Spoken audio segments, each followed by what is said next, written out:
When we take a look at the way that angular momentum changes, we have to look at the same way that we looked at translational momentum with the impulse momentum theorem.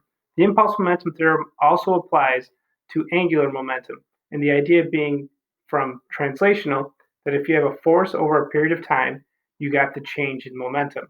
Now, if you talk about angular momentum, the same sort of idea is happening where you have, instead of force over time, here we're going to have torque over time.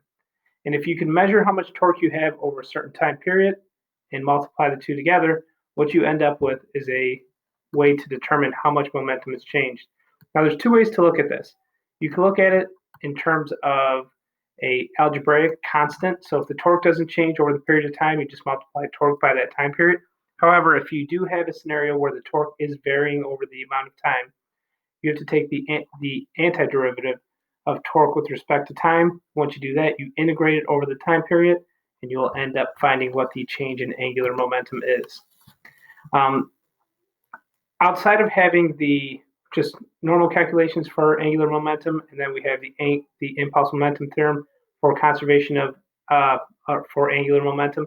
The last real concept we could take a look at, and maybe the most common one, is when we conserve angular momentum. You probably recall from translational momentum that one of the biggest concepts here was that whatever momentum is in the system, if it's isolated from the external forces and torques, that the momentum that it starts with is the momentum it's going to end with.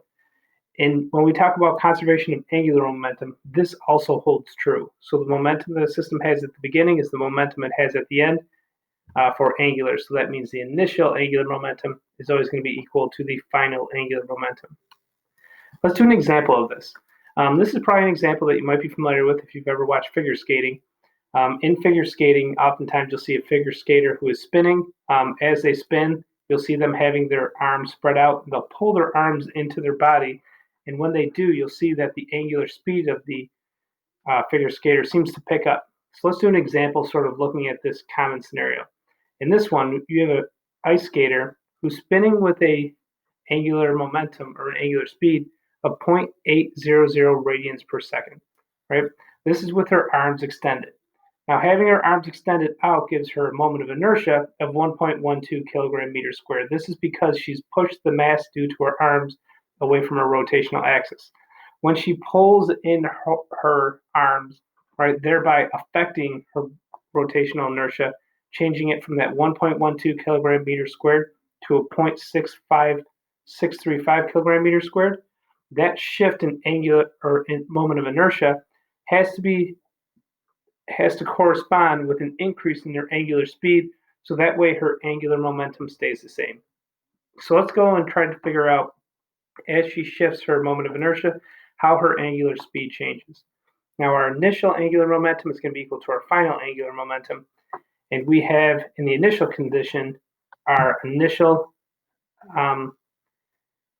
moment of inertia times our angular speed is equal to our final moment of inertia times angular speed. And here we have our moment of inertia, 1.12 kilogram meters squared per second, and our angular speed, that's 0.8 radians per second.